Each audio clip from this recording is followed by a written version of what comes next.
අයිබෝන් ළමයි අද පාඩම වේග්‍යදුරු කාලය ආශ්‍රිත ගැටලු සම්බන්ධ පාඩමින් තමයි අද මම කරන්න බලාපොරොත්තු වෙන්නේ.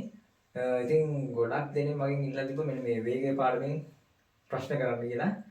ඉතින් අද මම ඔයාලට කියනවා කොහොමද මේ ගැටලු ලේසියෙන්ම විසඳන්නේ කියලා. ඉතින් ළඟම එනවා විභාගයේ ග්‍රාමීය විභාගයේ මේ මාසේ 29 වෙනිදා තියෙනවා. ඒ වගේම ටීචින් එක්සෑම් එකක් තියෙනවා.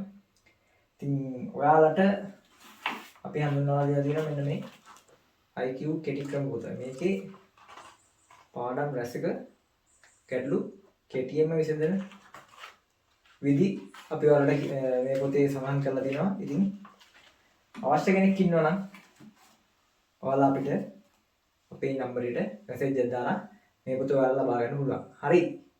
එහෙනම් අපි පාඩමට යමු. වේගය දුර ආශ්‍රිත ගැටලු. ඉතින් ගොඩක් IQ පේපර් වලට මෙන්න මේ වේගය කියන පාඩමෙනුත් ප්‍රශ්න එනවා. ඉතින් අපි බලමු කොහොමද මෙන්න මේකට යොදා ගන්න සමීකරණ ප්‍රධාන වශයෙන් යොදා ගන්න සමීකරණ තුනක් තියෙනවා. පළවෙනි තමයි වේගය සමානයි දුර බෙදීම කාලය කියන සමීකරණය. මේක තමයි ගොඩක්ම භාවිතා කරන සමීකරණය. මේකේ පද අමාරු කරලා ගත්තොත් දුර සමානයි දුර හොයාගන්න පුළුවන් අපිට මේ සමීකරණයම වේගය වැඩි කිරීම කාලය කියලා ගන්නගෙන කාලය හොයන්න පුළුවන් දුර බෙදීම වේගය කියන සමීකරණය. ඉතින් මෙන්න මේ සමීකරණ තුන තමයි මේ පාඩමට මූලික වශයෙන්ම අපිට වැදගත් වෙන්නේ. ඒකේ දුරාශ්‍රිත ගැටලු සමග ගොඩක් වෙලාවට මෙන්න මේ බැඳෙනවා මේ පැයට කිලෝමීටර් තප්පරයට මීටර කරන්න කියලා. එතකොට අපි මෙන්න මේ සමීකරණ දාගන්නවා පැයට කිලෝමීටර් තප්පරයට මීටර කරන්න පැයට කිලෝමීටර් ප්‍රමාණය වැඩි කරනවා 18න් පයින්. එතකොට අපිට තප්පරයට මීටර කොච්චරක වේගයෙන් යනවද කියලා අපිට ලබා ගන්න පුළුවන්. හරි එහෙනම් අපි පළවෙනි ප්‍රශ්නෙට යමු. පළවෙනි ප්‍රශ්නේ මෙතන කියලා දෙනවා මීටර 120ක් දිග දුම්රියකට මීටර 80ක් දිග දුම්රිය වේදිකාවක් පසු කිරීමට තප්පර 10ක කාලයක් ගත වේ නම් දුම්රියේ වේගය සොයන්න කියලා. හරි එහෙනම් අපි මේක අර ඉස්සෙල්ල කිව්ව සමීකරණ වලට දාලා බලමු. එතකොට අපි දැන් මේක හදද්දී මේකේ දාලා තියෙනවානේ දුම්රියේ දිග මීටර 120යි. දුම්රියේ වේදිකාවේ දිග මීටර 80යි. එතකොට අපි සමස්ත දුම්රියේ වේගය හොයද්දී අපි මේ දුම්රියේ දිගට මේ දුම්රියේ වේදිකාවේ දිගත් එකතු කරලා තමයි දුම්රියේ වේගය හොයන්නේ. හරි. එහෙනම් අපි ගැටලු විසඳමු. ඉස්සර කිව්වා වගේ අර සමීකරණයට දාලා වේගය සමානයි දුර බෙදීම කාලය සමීකරණයට දාලා ගැටලු විසඳමු. වේගය සමානයි දුර බෙදීම කාලය. ඒක මෙහෙම ලියන්න ඕනේ නැහැ මම මේ ඔයාලට පැහැදිලි කරන්න ඕනේ නේද? තමයි මේක මේ ලියන්නේ නැත්තම් ඉක්මනට මේ දෙක දාන්න පුළුවන්. ඔයාලට මේ පැහැදිලි කිරීමට තමයි මම මේ ලියන්නේ. එතකොට මම කියවනේ මේ දුම්රියේ දිගට මීටර 120ට එකතු කරන්න ඕන. දුම්රියේ වේදිකාවේ දිගත් 80ට ඊළඟට බෙදීම තියෙන තප්පර 10ක කාලයක්. 10යි s. එතකොට අපිට එනවා 180 කියන්නේ 200යි. 210න් බෙදුවොත් කියන 20යි. එතකොට අපිට දුම්රියේ වේගය එනවා තප්පරයට ms ඍණ 1ක්. තප්පරයට මීටර 20ක වේගෙන් තමයි මේ දුම්රිය ගමන් කරන්නේ. හරි එහෙනම් අපි දෙවෙනි ප්‍රශ්නට යමු. දෙවෙනි ප්‍රශ්නේ දෙනවා පැයට කිලෝමීටර් 120ක වේගයෙන් ගමන් කරන දුම්රියකට සිග්නල් කණුවක් පසු කිරීමට තප්පර 6ක කාලයක් ගත වේ නම් දුම්රියේ දිග සොයන්න. අපි ඉස්සෙල්ලා කිව්ව සමීකරණ වලින් එකක් තමයි මේකට දාන්න තියෙන්නේ. දිග කියන්නේ දුර සමානයි වේගය වැඩි කිරීම කාලය. හරි. අපි එහෙනම් මේ සමීකරණය එක ආදේශ කරමු. දුම්රියේ දිග සමානයි දැන් මෙතන තියෙන්නේ පැයට කිලෝමීටර වල ඉන්නේ. පැයට කිලෝමීටර 120ක් කියලා අපි එක තප්පරයට මීටර කරන්න ඕන. 100 ඒතකොට මොකක්ද දාන්නේ? 120 වැඩි කරන්න ඕන 18න් 5න් වැඩි කරනවා ඊළඟ කාලය කියන තප්පර 6යි. හරි. එකයි මෙතන 3යි. එකයි 18 තරාදේ පහ කියන 200යි. එතකොට අපිට මෙන්න උත්තරේ ලේසියෙන් දෙනවා. දුම්රියේ දිග මීටර් 200යි. හරි අපි එනවා තුන්වෙනි ගානටත් යමු. තුන්වෙනි ගාන කියලා දෙනවා. දුම්රියක දිග මීටර් 100ක් වන අතර වේගය පැයට කිලෝමීටර් 60ක් වේ. පාලමක් පසු කිරීමට මෙම දුම්රියට තත්පර 30ක් ගත වේ නම් පාලමේ දිග සොයන්න. ඉතින් ඉස්සෙල්ලා ගාන හැදුව විදිහට තමයි මේ ගාන හදන්න තියෙන්නේ. හරි එහෙනම් අපි අර ඉස්සෙල්ලා දුන්නු සමීකරණ වලින් දුර වෙන සමීකරණයට මේක ආදේශ කරමු. එතකොට දුම්රියේ දිග දාන පාලමේ දිගන හොයන්නේ. පාලමේ දිග සමානයි වේගය වැඩි කිරීම කාලයෙන් එන්න ඕන. ඒතකොට වේගය කීයද? පැයට කිලෝමීටර් අපි කියමු වේගය වීම කාලය. දුම්රියේ දිග කීයද? මීටර් 100යි. දාන පාලමේ දිගට අපි x කියලා දානමු. x වේගය කීයද? පැයට කිලෝමීටර් 60යි. ඒක තප්පරෙට මීටර කරගන්න බෑ. එතකොට කීයද වැඩි කරන්නේ? 18න් 5න්. ඒක අපි මෙහෙම ලියා ගන්නවා 60 වැඩි කිරීම 5න් 18. වැඩි කිරීම කාලය කීයද? තප්පර 30යි. හරි. අපි දැන් මේක සුළු කරගමු. 18 6වා 3යි. 36වා 5යි. 3ට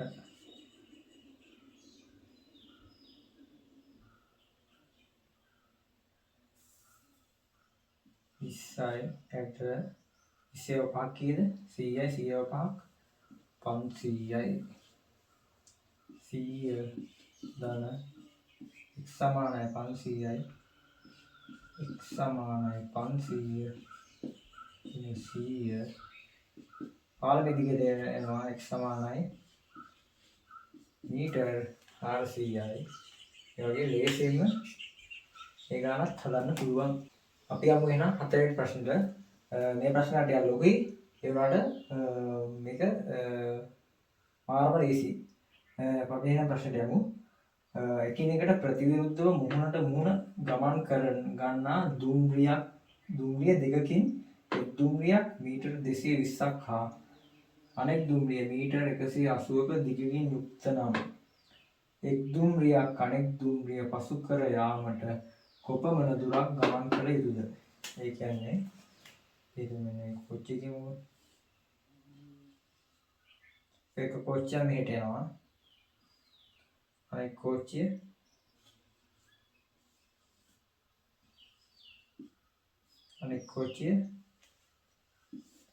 මේ පැත්ත දිශාවට තමයි යන්නේ. එතකොට එක කොච්චිය මීටර් 220ක් දිගයි. අනෙක 180යි මීටර් දිගයි. හරි ඒක අහන්නේ මොකද්ද? දුම්රියක් අනෙක් දුම්රිය පසු කර යාමට කොපමණ දුරක් ගමන් කළ යුතුද කියලා. මේක ඇත්තටම ගොඩක් ලේසි. එතකොට මේ වස්තු දෙක ප්‍රතිවිරුද්ධ දිශාවට ගමන් කරද්දී මේ වස්තු දෙකේම එකතුව කීයද? මේක 220යි. මේක 180යි. ඒ කියන්නේ එක දුම්රියක් අනෙක් දුම්රිය පසු කරන්න අපිට කොපමණ දුරක් ගමන් කරන්න ඕනද? මේක 220 මෙහෙට මේ 220 මෙහෙට දෙක නැති කීයක් යන්න ඕනද? 220 180යි එකතු වෙන්න ඕන. මේ දුම්රිය දෙකේම එකතුව තමයි අපි සමස්ත දුර වශයෙන් මේකේ ගන්න. එතකොට කීයද උත්තරේ? රතෝරාම කොපමණ දුරක් ගමන් කළද? ගමන් කළ යුතු දුර සමානයි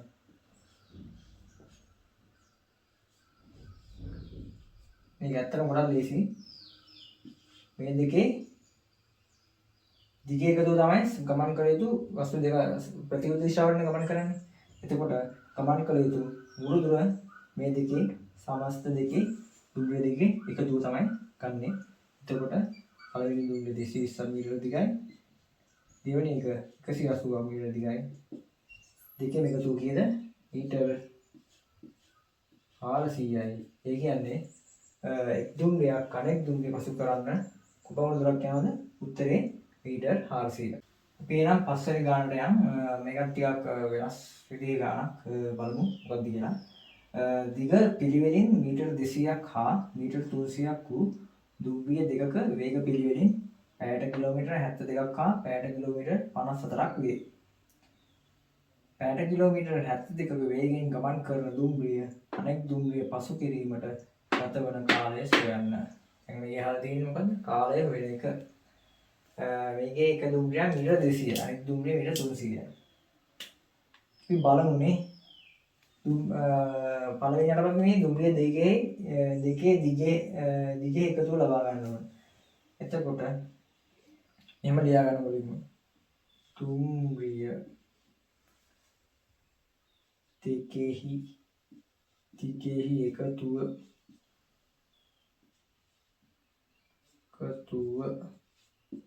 එක් දුම්රිය මීටර 200යි අනෙක් දුම්රිය මීටර 300යි. 200 ධන 300 සමානයි මීටර 500යි. දුම්රිය දෙකෙහි දිගේ එකතුව මීටර 500යි. හරි. එතකොට ඊළඟට දුර පසු කිරීම ගත කරන කාලය. කාලය හොයන්නේ දුර බෙදීම අපි මුලින්ම කියලා දුන්න සමීකරණයේ කාලය සමාන දුර බෙදීම වේගය. එතකොට දැන් මේකේ එක් දුම්රියක් පැය කිලෝමීටර් 72ක වේගයෙන් ඉන්නේ. අනෙක් දුම්රිය මේ පැය කිලෝමීටර් 54ක වේගයෙන් යන්නේ. ඒ කියන්නේ එකම දිශාවට ගමන් කරන්නේ. මේ දුම්රියන් දෙක එකම දිශාවට ගමන් කරන්නේ. එතකොට යම්කිසි වස්තුන් දෙකක් එකම දිශාවට ගමන් කිරීමේදී එහි වේගය ගන්න අපි මේ පළවෙනි දුම්රිය වේගයෙන් දෙවෙනි දුම්රිය අඩු කරාම තමයි මේ දෙකෙහි වේගය ගන්න. හරි එහෙනම් අපි මේක මේ විදිහට අර සමීකරණයට යොදලා අපි හදමු. කාලය සමානයි දුර බෙදීම වේගය.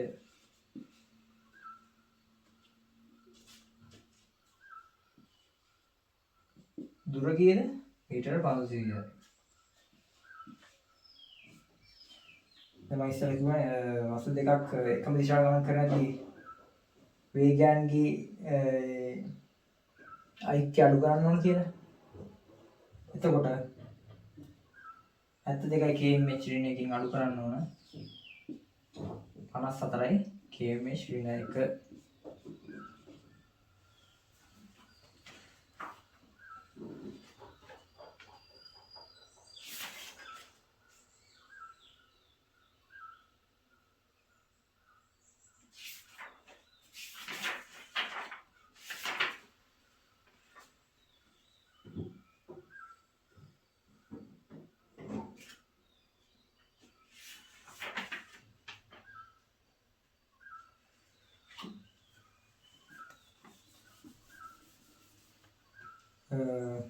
දුර සමානයි දුර එතකොට කීයද?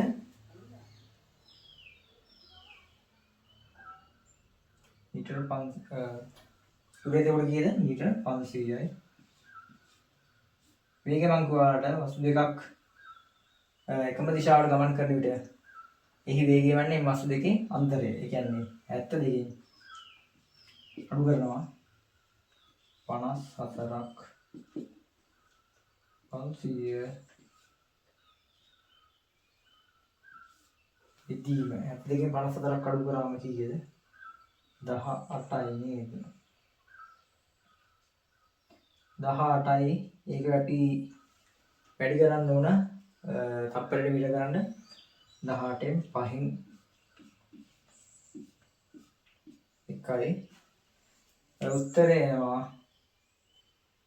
කාලය කාලය සමානයි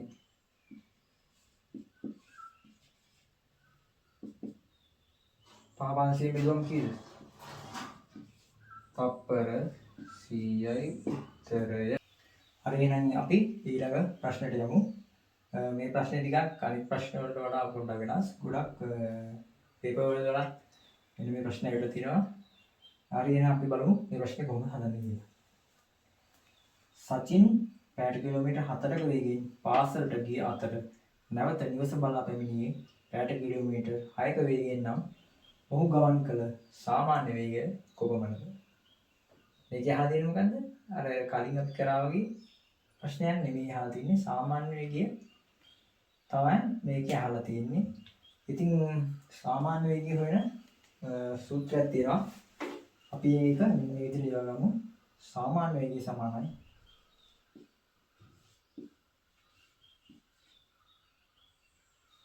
වේගය තිකයි uv බෙදීම u ධන v. මෙන්න මේ සමීකරණයෙන් තමයි මෙන්න මේ වගේ සාමාන්‍ය වේගය හොයන ගැටලු විසඳන්නේ. මෙහිදී u කියන්නේ ආරම්භක වේගය, u ආරම්භක වේගය, වක වේගය, v කියන්නේ අවසාන වේගය, සාන වේගය. හරි. හරි එහෙනම් අපි මේ සූත්‍රයට මේ ගැටලු ආදේශ කරලා බලමු. එතකොට කියනවා සාමාන්‍ය වේගය සමානයි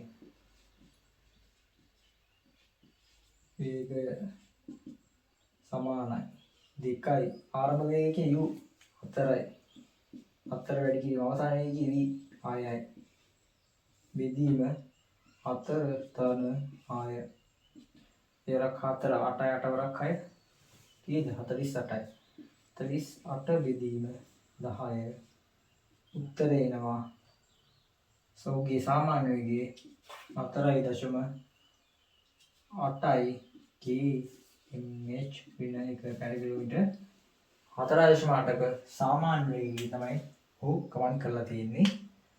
හරි එහෙනම් අපි අද මේ විදිහට වලට දුර වේගයේ කාලය ආශ්‍රිත පාඩමෙන් ගැටලු කිහිපයක් කරා. ඉතින් ඉදිරියටත් අපි මේ වගේ IQ ප්‍රශ්න පත්‍ර වල එන අනිවාර්යෙන් වෙන ගැටලු වලට කරන්න බලාපොරොත්තු වෙනවා. ඉතින් අපේ channel එක subscribe කරලා නැත්නම් ඔයාලා එකත් subscribe කරන්න. අපේ මේ කෙටි ක්‍රම පොත නැවතත් මම මතක් කරනවා. ඔයාලා ගන්න බලාපොරොත්තු වෙනවා නම් අපේ නම්බරේ description එකේ දාලා දෙන එකට message එකක් දාලා මේක ඔයාලා ගන්න පුළුවන්. ඉතින් නැවතත් අලුත් පාඩමකින් අපි අලුත් පාඩමකින් අලුත්ම ගානක් ඔයාලට ගෙනන් අරන් එන්නම්. ඉතින් ඔයාලට සුබ දවසක්.